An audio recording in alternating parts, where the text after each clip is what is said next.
সময় জানিস এটা? এবার বাঘটা আমরা স্যার এখানে নিলাম, চাইছি বাঘটাকে এবার হেঁটে আসুক বা বাঘটা যাক, তাই তো? তাহলে অ্যানিমেশনে যেতে হবে এবার আমাদেরকে।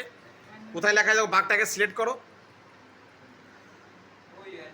অ্যানিমেট লেখা আছে দেখো, ক্লিক করো।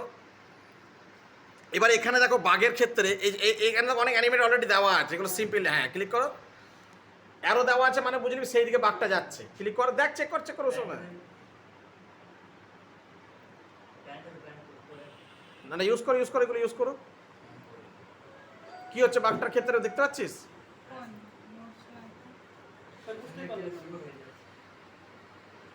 বুঝতে পারলি কি হলো? এবার নিচে থেকে ডাউন করো, দেখ কি হচ্ছে, বুঝতে পারছিস? কিন্তু আমি চাইছি বাঘটা চলে আসুক হেঁটে, মানে এমনি করে একবার আসুক, পাগুলো ভাঁজ হবে না এই বাঘটার ক্ষেত্রে, হ্যাঁ, কারণ অ্যানিমেটেড বাঘ নয় এটা। কিন্তু তবুও যদি জঙ্গলের ভেতর থেকে বেরিয়ে আসছে এরকম একটা সিচুয়েশন আমি চাইছি, তাহলে আমার কী করতে হবে? এটাকে নিচের দিকে নামাও, বাঁ দিকে প্যানেল নিচে নামাও, পুরো নিচে নামাও, ওকে উপরে যা। আরে খেপা, নিচে নামা, নিচে। হ্যাঁ, নামাও। ক্রিয়েট অ্যানিমেশন লেখা আছে, দেখতে পাচ্ছ? হ্যাঁ, ক্লিক করো,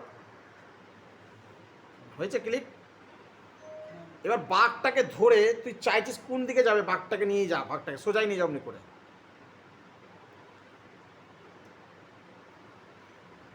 নিয়ে যা।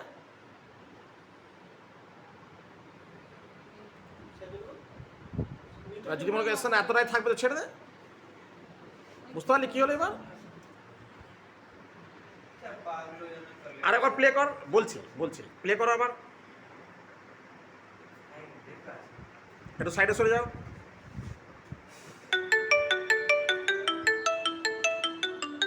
ডিস্টার্ব করে দিলাম আমাকে।